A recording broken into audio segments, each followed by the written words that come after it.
Tonight on Reportage, fish and ships. Well, it's man's greed, lust for gold. Smugglers. I think we're all aware of the horrors of what drugs can do. And submarines. I think it's the females themselves, because they come on so strong. We go to the seaside. Made it out to be something really good, as if work's readily available. To investigate Coastline UK. It can be a wicked place. You do feel fear. Plus ravers. The music's kicking and there's never any trouble. Sexist sport. A lot of them seem to take it as an opportunity to meet a load of blokes. And news. They don't really care about the young people in their borough. For most young people, the British coastline is a place to go for a good time at weekends and bank holidays. But today, the 1,600 miles of coastline is home to some of our worst employment black spots and our greatest environmental fears. The tourists have gone to the Mediterranean, the fishing stocks have been severely depleted, and our ships are more likely to have been built in South Korea than Sunderland. Despite North Sea oil and the Channel Tunnel, many young people can no longer depend on a livelihood by the sea. Tonight on Reportage, we investigate the future of Britain's coastline, once ignored and now abandoned.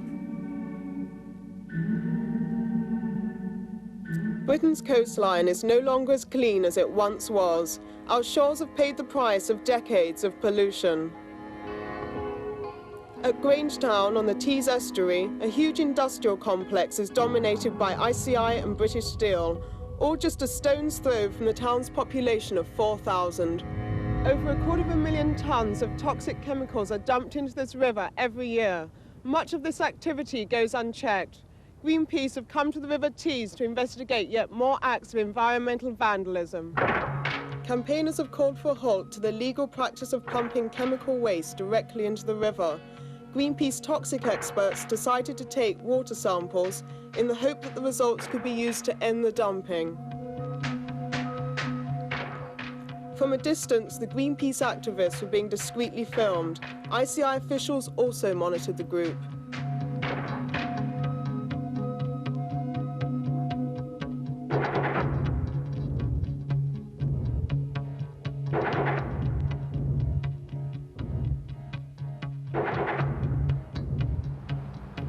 Grangetown is situated in an area that is a potential time bomb. You go to sleep at night, you thank your lucky stars if you wake up next morning. Very recently, the whole plant shut down. Firemen were wading into petrol this deep up to the chests. The surrounding roads were on standby with police ready to evacuate the town. But nobody in the town knew this.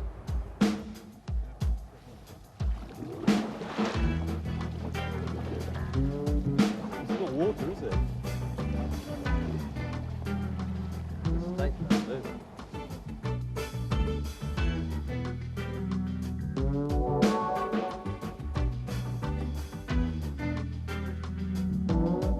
It's destroyed the Tees estuary, it's poisoning the Irish Sea, the whole of this area is biologically dead, and we really have to ask the question, why are they allowed to do it?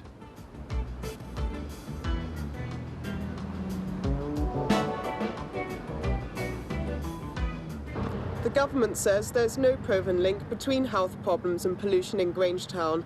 Chemical and dust emissions are within legal limits, but the incidence of asthma in the town is twice the national average. There's all sorts of dust, orange dust, from this roof that's just behind me now, which opens up several times during a day. This dust is orange, and when it comes out, it blocks off most of the light and turns the town orange. Again, they say it's not dangerous to our health.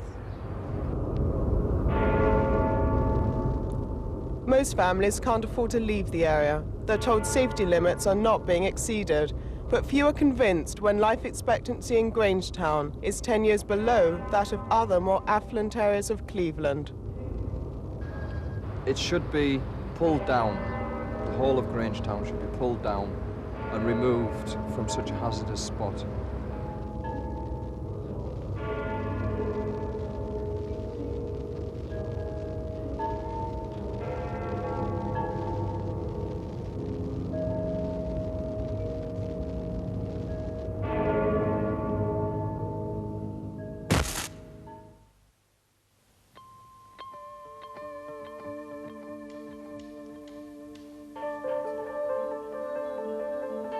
Some of Britain's most spectacular coastline is here at the Holy Loch. But under the hills lies an American nuclear submarine base which is due to close next year, another casualty of the end of the Cold War. Accompanying the sailors homewards will be hundreds of local girls who have married Americans in the hope of starting a new life abroad.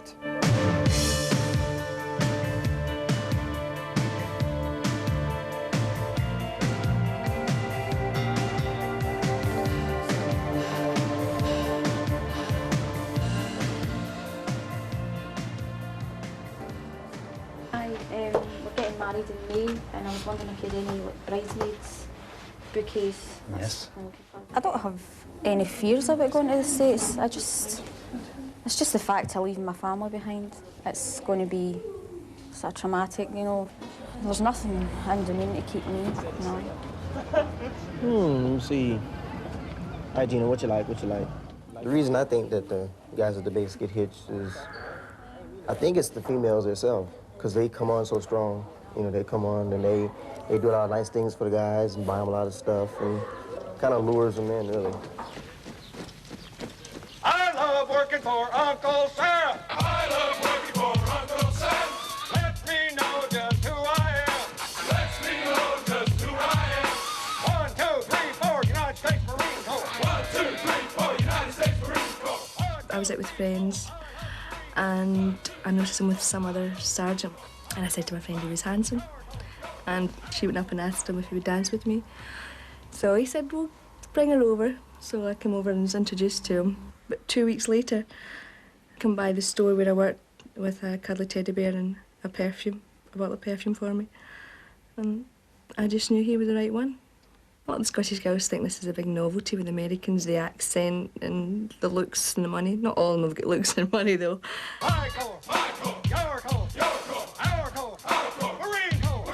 Some of the Navy personnel and also some of the Marines that I've seen in the past, I think they're just a little bit too eager about getting married, basically because I think they're just a little bit too immature and just in general too young.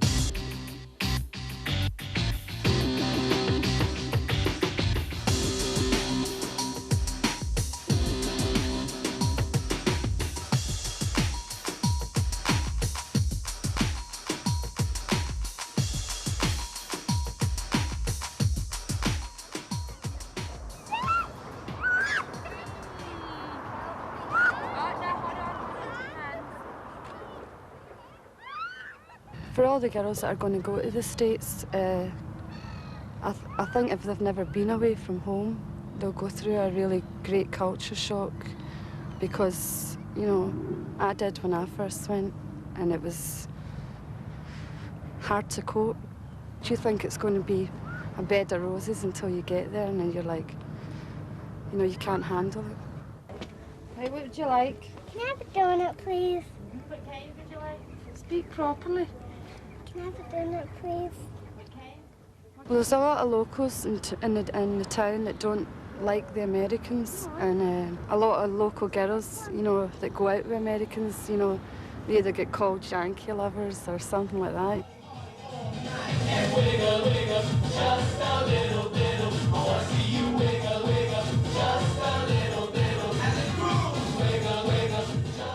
Yeah, I think there's a possibility of jealousy from local guys because, you know, some of the Americans come along and take the girl or something like that.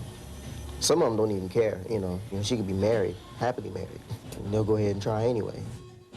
A lot of people just think because, like us Scottish girls, you know, the minorities that do marry the Americans think it's just a ticket back to the States, and people do look down at us. Not all of them, but there is some of them that kind of tend to think, you know, she's maybe just cheap, she's not a nice girl.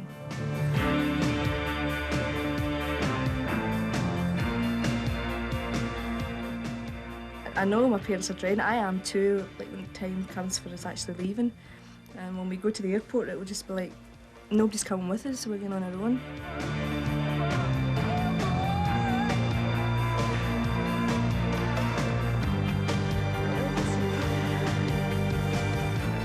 I'm looking forward to it. It's just, the prospect's just a wee bit frightening.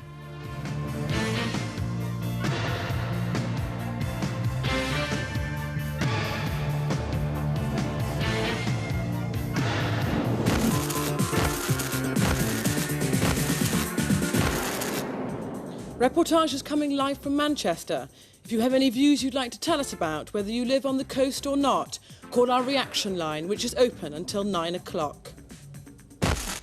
The number is 061 814 3222. And still to come tonight on Reportage, beach life in Morecambe. Kids walking, looking for work. There's a lot of people I know around here, aren't there? And the power of the jet ski. I've had a lot of near misses. I've been run over, but I'm still here to talk about it. First, music.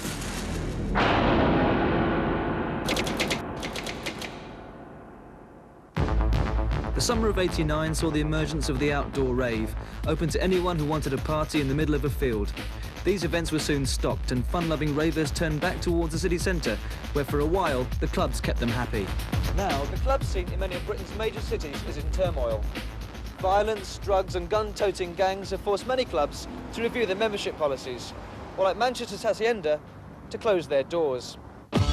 Reportage followed a group of ravers in search of a good time and to find out what's driving them out of the big cities again. I think that the scene has moved on. Manchester is dead. There's other places to go to. There's the whole of the northwest, they've all got good clubs, and the door policies aren't as bad. There's no way young people would ever be stopped from having a good time. It's where there's a will, there's a way. If we get together, we'd just be in a pub or whatever, and we say, let's go somewhere else. We find a flyer, something happening in Stoke, Leeds, Nottingham, get it together, sort out the cars, and go. This petrol station is the ravers' last meeting point before they hit the motorway. Tonight's chosen destination is Stoke, about 50 miles from Manchester.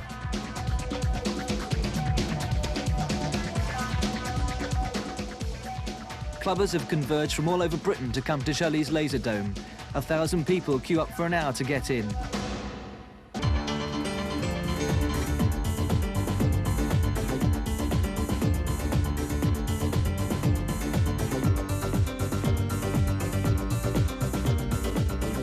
Everyone just gets on, and you meet people from all over the place, and the music's kicking, and there's never any trouble. I don't think it's like sort of deliberately moved out of the city centres. I think it's just because the authorities are too heavy in like Manchester and London and Birmingham and all that. You know, it's got to be the smaller towns. And as soon as they clamp down in Stoke, I'm sure it'll move on somewhere else. You know what I mean? There's no stopping it. From glitter balls to techno raves, clubs like this are now bringing in top DJs and PAs, like Enjoy from Essex.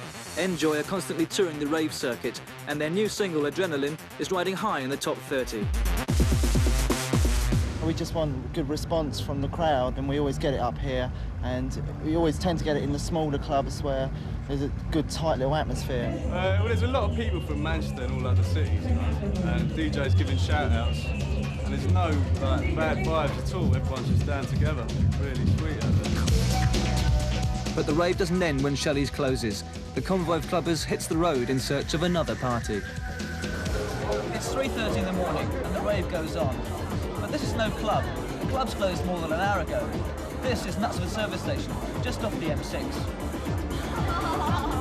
We're always partying. It started off in fields. We could go back to fields if that's what it takes. The police came, they saw, and then left. There was no trouble at any point during the night. Well, it just shows that the party movement's still alive. You know, everyone's still into it.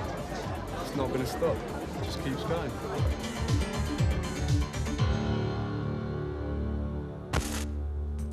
Tonight on Reportage, we're travelling the British coastline.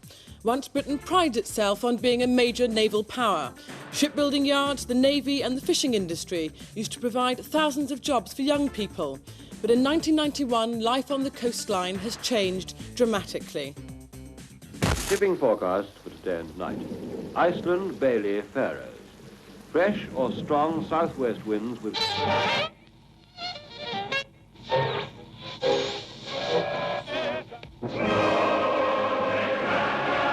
Britain was the greatest sea power in the world.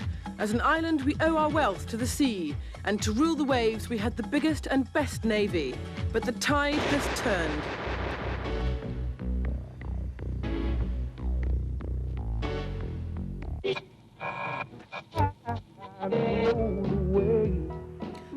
century, Britain controlled the world's sea trade.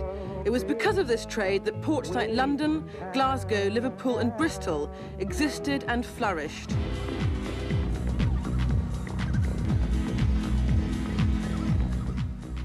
Major dock strikes, the introduction of containerisation and the gradual decline of the British Empire caused the ports to collapse in the 1970s.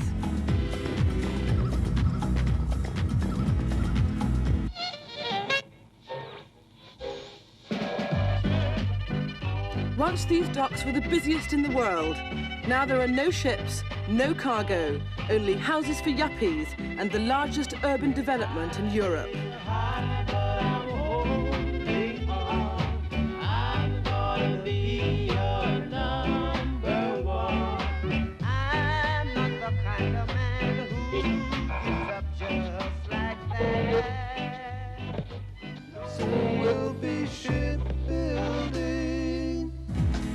The centre of shipbuilding shifted to Korea and Japan.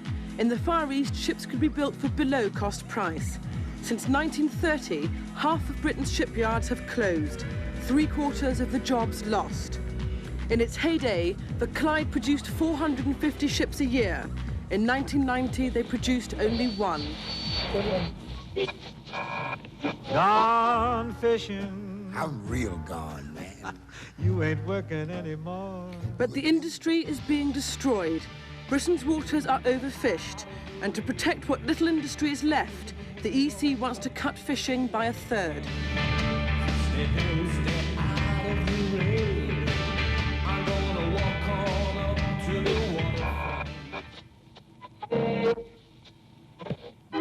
Blackpool was the world's first popular seaside resort, but British seaside towns have been falling into gradual decline for the past 20 years.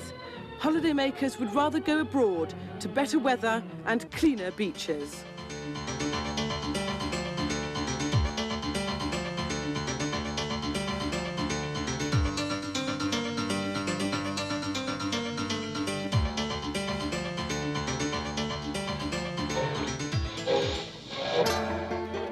The greatest environmental threat to the coastline today is the destruction of its marshes and wetlands, which are destroyed to make rubbish tips, roads and marinas.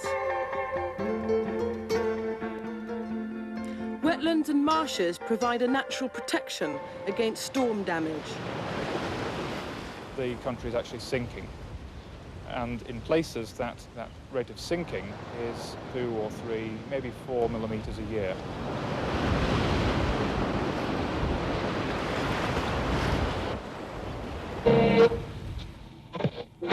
Even though our coastal industries like shipbuilding and fishing have been decimated, oil has saved the British economy. Without North Sea oil, Britain would no longer be one of the world's 10 richest industrial nations.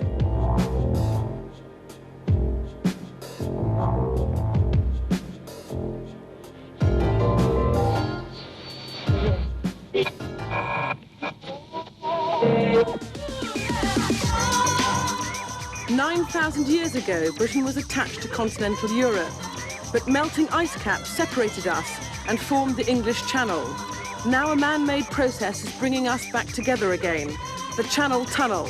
No longer an island, our coastline can never be the same."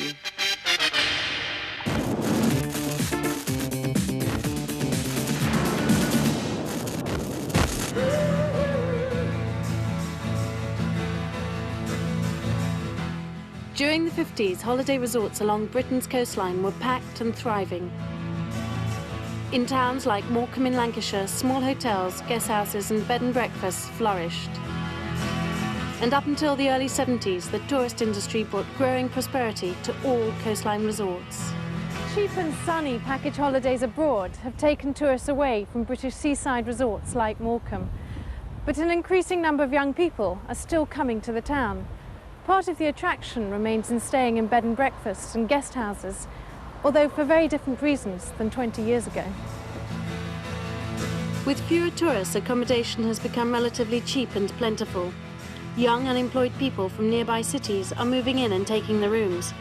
There are now over 800 people on DSS benefit in Morecambe's main bed and breakfast area. And landlords are continuing to advertise rooms in newspapers in nearby cities. I know there was one advert in the Manchester Evening News that advertised for people who are fed up of living in the city to come and live in a seaside resort and just find work. They made it out to be something really good, as if work's readily available and houses are readily available. My husband and I moved to Morecambe because we'd gone into the council in Lancaster for accommodation and they didn't have anything at the time. So they gave us a list of accommodation in Morecambe. So we went into bed and breakfast in Morecambe. I came to Morecambe looking for work. I heard there was cheap accommodation, easy to find accommodation. Like, 'cause I had to leave Preston for my own reasons, and like, I had a friend living in Morecambe, and she's told me about all the flats and bedsits there are, 'cause like, it's nicknamed Bedsit Land at the West End. So I thought, you know, go out and Morecambe, find somewhere to live there. So here I am. With fewer tourists visiting Morecambe, there's fewer jobs for residents. But this hasn't stopped the flow of unemployed coming to the town looking for summer jobs. Over half of the people claiming benefit in Morecambe have moved into the town in the past 5 years. Morecambe's unemployment rate is now higher than the national average. Get up in the morning, go out, have a walk around, walk along the beach or something, so much to do. Don't really know. It's not much to do, if you know what I mean. It's like, it's just boring. Yeah, I go to the amusement arcades every now and again, but like, it costs a lot of money. You eat your money, the machines.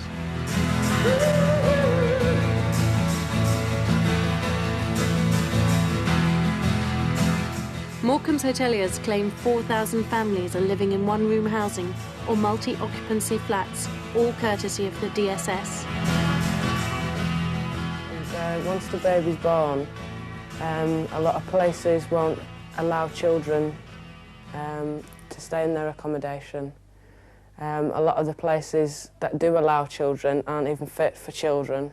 They're, you know, mouldy and damp. It's really poor facilities. I think it's a vicious circle for them. They can stay in London and such places on the streets where there's jobs, or they can come to a town like this where there's a roof and no jobs. Morecambe used to be a very affluent holiday town, but it's the same as many other holiday towns in England. With the boom of the continental holidays, it went downhill. Half as much money is now spent by tourists at British seaside resorts compared to the 60s. With little money for upkeep and renovation, their decline has been rapid. I would like to get back to Manchester. I'd rather live in the city than live here. Residents claim that the influx of people looking for cheap accommodation is why tourists don't come to the seaside anymore.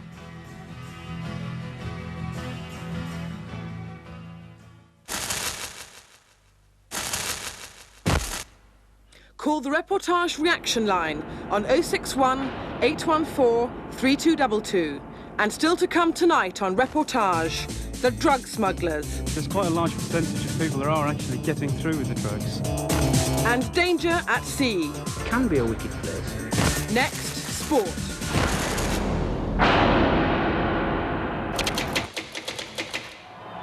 And the race is underway with Oxford on the Middlesex station, Cambridge on the Surrey station. Vital that Cambridge hold Oxford over this first mile. Rowing is a sport steeped in a tradition of gentlemanly rivalry, and Henley is its spiritual home. It's here that the Oxford University boat crew are in training for next month's 137th Oxford versus Cambridge boat race. The university boat race began as a challenge between scholars in 1829. Now it's a yearly obsession. Oxford has won 14 of the last 15 races, but Cambridge say Oxford only win because they import American graduates to row for the university. I don't really view it as bringing Americans over. I mean, if you look in our boat, the top oarsmen are British. You have two internationals. And so when I read in the press about how you brought Americans over, it strikes me as funny. The crew trained 6 hours a day, 7 days a week for 7 months, all for a race which will last only 20 minutes. It's a great pleasure being able to take part in a race that has all the tradition behind it, but it comes down to a very personal battle against the guy that sits in the seat opposite you. Rowing has traditionally been seen as a male sport. There is a women's boat race, but it doesn't carry the prestige of the men's event, nor does it receive the same media coverage. The standard of women's rowing isn't particularly high, but they all seem to have a nice time. A lot of them seem to take it more as an opportunity to meet a load of blokes than a serious sporting event, but I think they do it more for the pleasure of being on the river than the pleasure of performing at your best.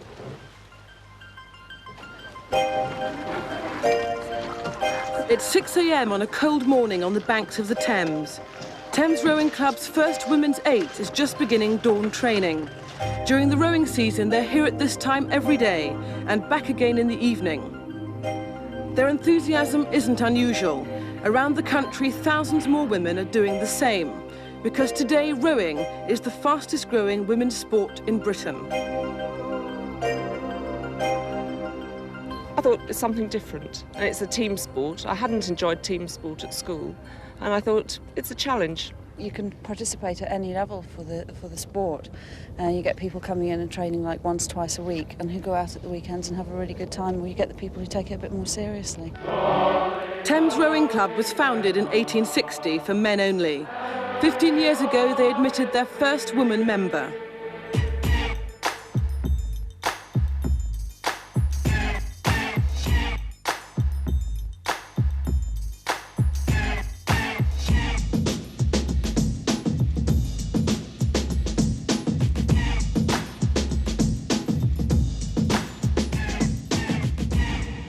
But not everyone in the rowing world is happy to see women taking up the sport. Some of the older clubs here along the Thames are still strictly for men only, and they see themselves as the stronghold of a pastime they believe is essentially a male pursuit. There are still members of this club who don't like women members, and they never will, of course. I think it's a bit backward that they don't have women, but if that's what they want to do, I mean, they'll soon be outdated. A lot of the people that have been established in rowing are older men who have rather quaint ideas about the fact that they like the sort of brethren of men together, and they still regard women's rowing as something that's a sidekick on the side. They don't really take us terribly seriously. I think it's fair enough for them not to accept women. It would be nice if there's time and boats available, everyone can go out and have a paddle, but there's always a danger of boats getting broken when serious people will need to use them later.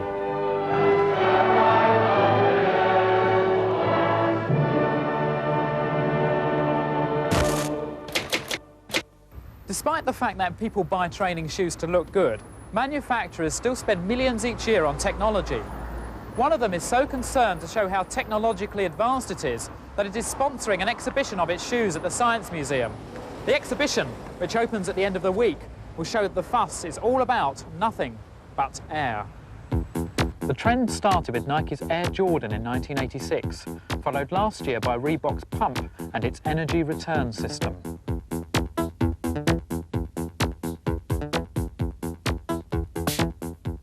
Now the battle has been taken a step further, with the launch this week of Nike's Air 180.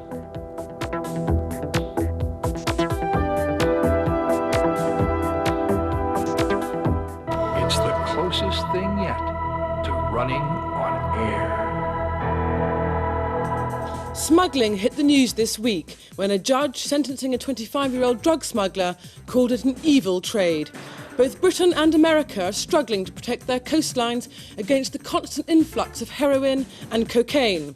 But with narcotics being the boom industry of the 80s, drug cartels will go to any lengths to evade customs.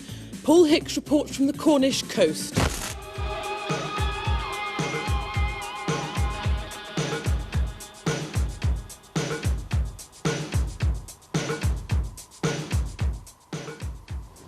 You've heard of the Flying Squad, the Tactical Unit, the Special Patrol Group. Now meet FAST, the new-look, flexible anti-smuggling team. Their goal, to wage war on the ever-increasing number of drug smugglers.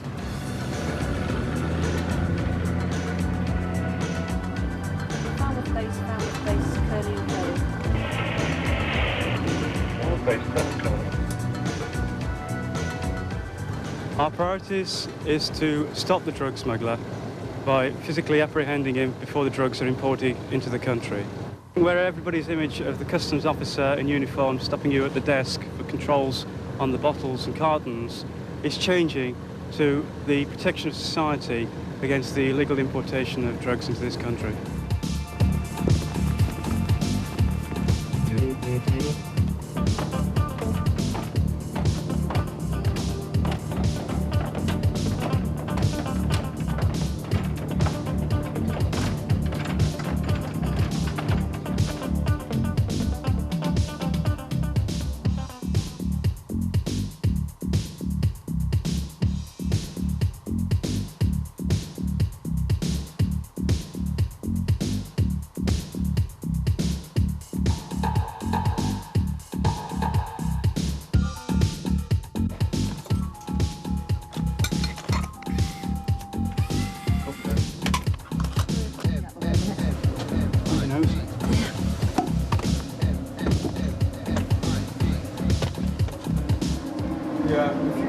Have a quick look there, Gary. There's a few things on count the price and see what the mirror.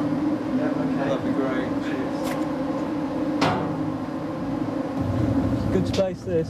Safe taking off all the panels, wouldn't it? It's going to save a lot of time doing this from up here. Oh, then what's this? Oh, I thought I found it then. The single European market in 1992 means you'll be much freer to travel across borders in Europe. But already, 3/4 of Britain's illegal drugs come in from the continent. What customs now fear is that this freedom of movement could mean boom time for the smugglers.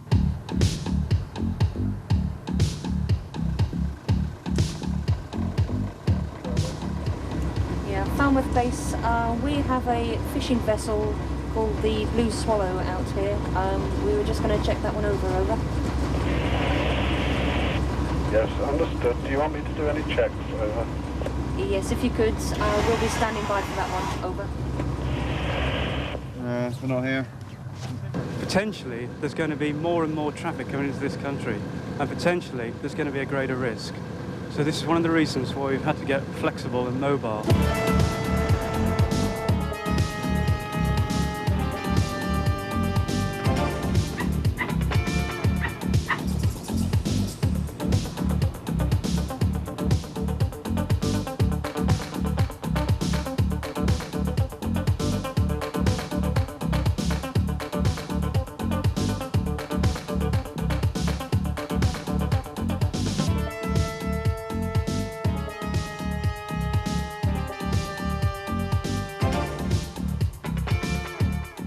We are faced with the problem of manning coastlines such as this, and you can look around you now and see landing places, slipways, where people can come in at any time of the night, and it's a case of us being in the right place at the right time.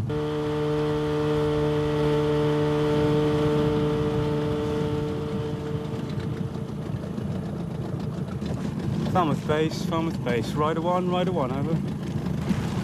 Yeah, rider one, space 7. Yeah, Falmouth base, rider one.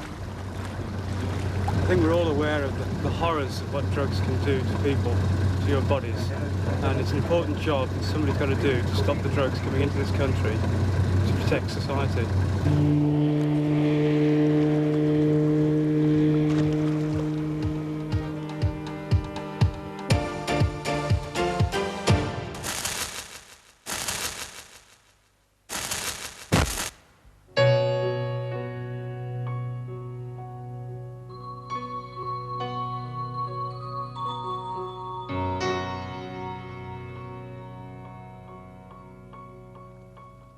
When Britain's shipping industry slumped, acres of disused dockyards around the coastline were left to decay. In the 1960s, ships unloaded lamb from New Zealand and rum from the West Indies at this disused East London terminal. But now that's been replaced by something much smaller and faster.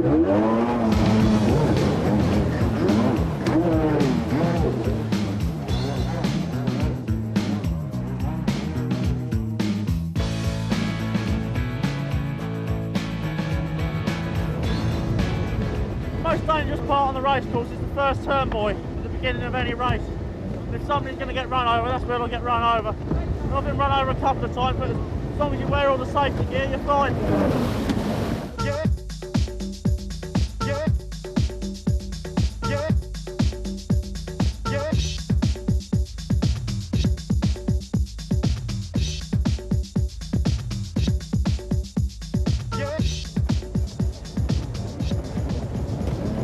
This used to be all big ships and everything, but I'm happy jet skis are here now. It's more for fun and pleasure.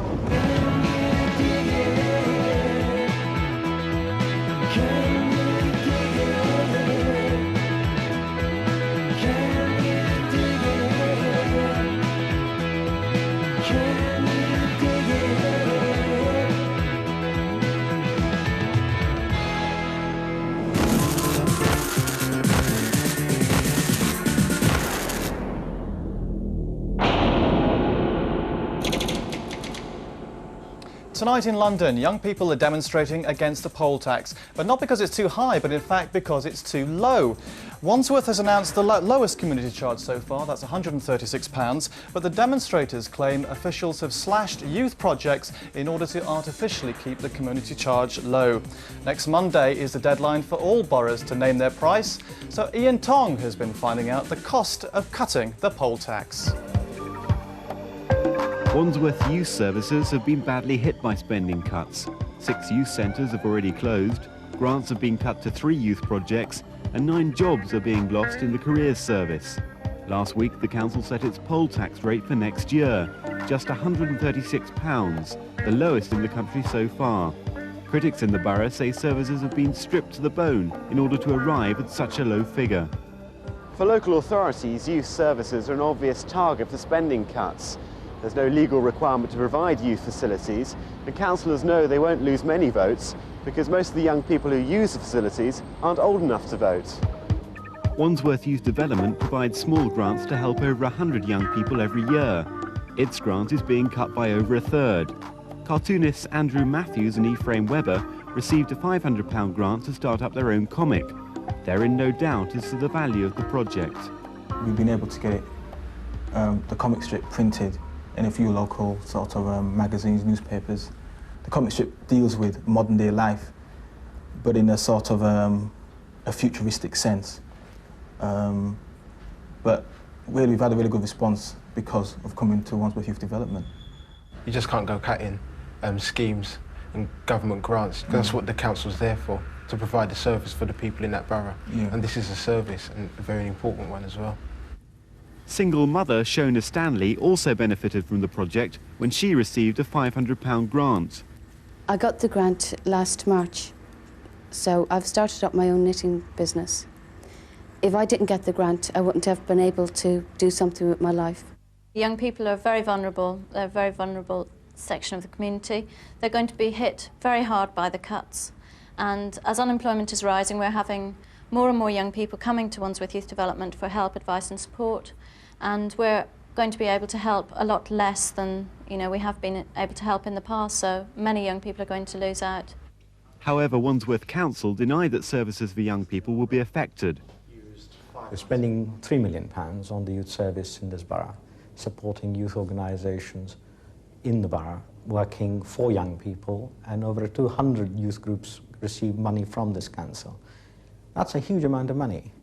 What we have done is we've reduced funding in one area in order to distribute it to those youth services which in the past never got a fair share of the cake. But critics disagree. They say the council is now only funding profit-making projects to boost council funds. The cuts in youth services aren't just confined to Conservative boroughs. This street lies on the boundary between Conservative-controlled Wandsworth and Labour-controlled Lambeth. If you live on that side of the street, your poll tax bill next year will be £136. But if you live on this side of the street, your poll tax bill will probably be in excess of £540. And yet the greatest cuts in youth services are probably going to take place there in Lambeth. Labour-controlled Lambeth has run into serious financial difficulties due to massive overspending. The council was unwilling to talk to us about likely cuts to youth services before tonight's council meeting, which will decide where the cuts will fall. However, a recent council report recommended cuts to youth facilities totalling nearly £1 million, well over a third of the total youth budget. As local authorities across the country meet this week to set rates for the poll tax, many young people live in fear their services will be cut. Some youth groups think they'll have to turn to fundraising in order to survive. We're going to have to distract a lot of our attention, the time that we would be spending working with young people, supporting young people, advising young people, counselling, setting up things for young people. We're going to have to just be spending our time raising money, which isn't our function at all. If you want to comment on that item, call the Reportage reaction line. The lines will be open until 9 o'clock this evening.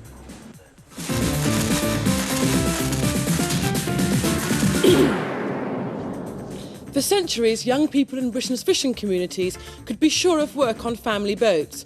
But that's changing fast. There's been a huge drop in the number of fish in the North Sea, and overfishing is the main reason.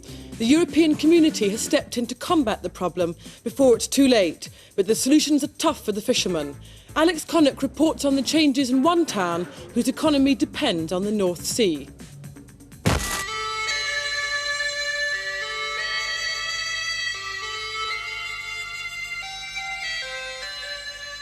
It's a bottomless pit. It's only a small pond, that's all it is. But it's getting ruined. It's just getting ruined by overfishing. Whitby is a natural harbour on the coast of North Yorkshire, and they've been fishing here for generations. But now, like many villages around the North Sea, Whitby faces an uncertain future because there are less and less fish left to catch, and no one can agree what to do about it. The numbers of cod and haddock in the North Sea have halved in the last 10 years. It's an ecological crisis. To stop the damage, the European Commission wants to cut North Sea fishing by 1/3. For family fishermen all along the coast, that could mean the end of a way of life.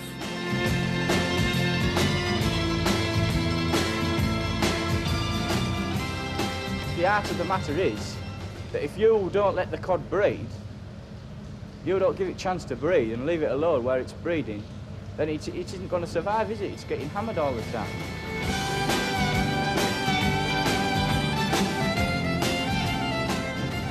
I left school with intentions of going fishing, see, so I never bothered taking any exams or nothing.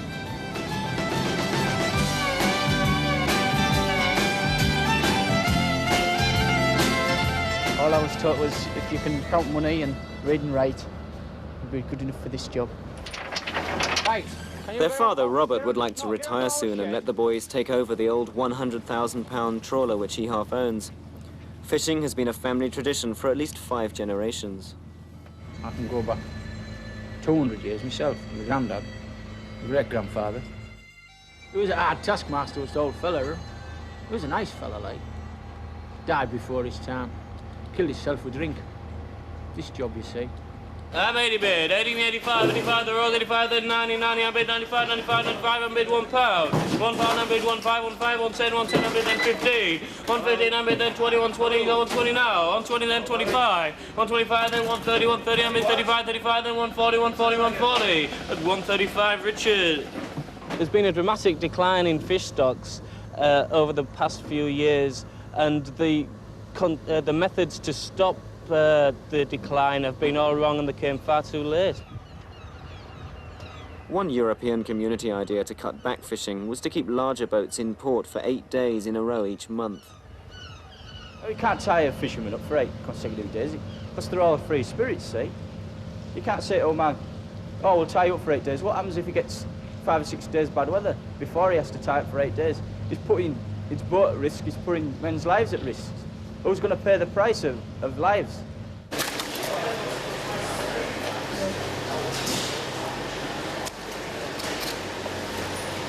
The 8-day rule was shelved last month. Now the EC is making many trawlers increase the size of the holes in their nets instead. The point from the EC is that you're supposed to let the small fish go so they can grow. But a lot of your small fish only grows to a certain size.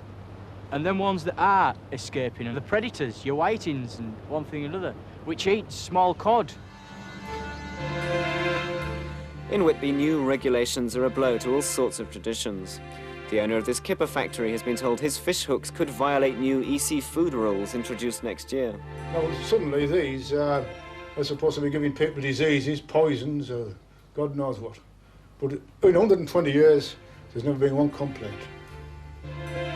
Most fishermen know what they do want out of the EC, money, to scrap old trawlers and cut the fleet down. The problem is no one's offering any, but the catch must fall by a third. So many fishermen might have to look for work elsewhere. Be a dustbin man. Sweep streets in summer. That'd be about the barra, if we were lucky. Apart from that, we'd have to go away to work. I wish I was a fisherman, tumbling on the seas, far away from dry land and its bitter memories.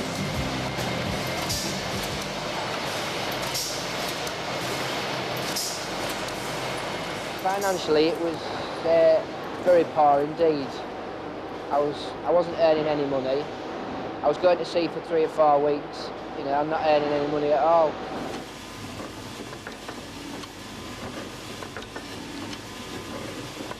I'd sooner go to sea than work in a factory. If the fishing industry picked up again, I'd think about going back.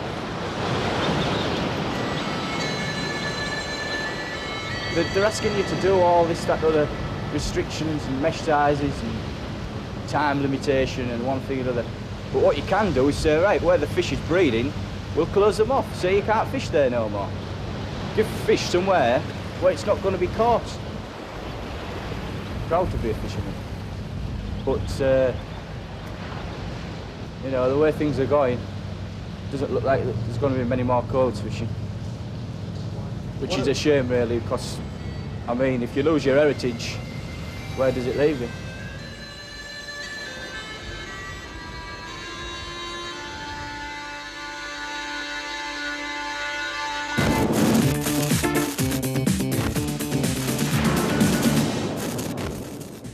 Tonight on Reportage, we looked at Britain's coastline. The sea was once our richest natural resource, as well as home to an infinite variety of wildlife. But the ocean has first been plundered and then slowly poisoned. But it's not just the marine life which suffers. Thousands of people are turning their backs on the coast and moving inland, as it becomes harder and harder to make a seaside living. Once Britain was unique as an island power, but we've taken the sea for granted, and soon Britain's historic coastline could be filthy and deserted. That's all on Reportage tonight. Goodbye. I'm Linda and I live down in Torquay, which is a beautiful part of the coastline.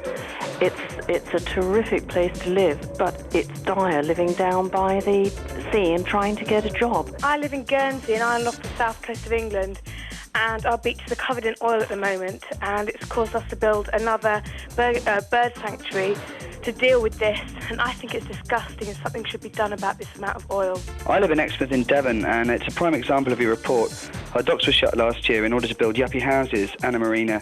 Our beach is filthy, the sea is just diluted sewage. I'd just like to say that if they closed ICI down, the whole of Cleveland would close down as it's the biggest employer in that area. I'm from Wellingborough, and our poll tax has actually gone down this year. I think it's ridiculous in the fact that we're losing jobs from social services and also losing quite a lot of business through school meal services. The reaction line is open till 9 o'clock, and we want to know what you think about mental health. It's thought that 1 in 10 young people suffer from an emotional problem. So if you have anything to say on young people and mental health, call us on the reaction line 061 814 3222.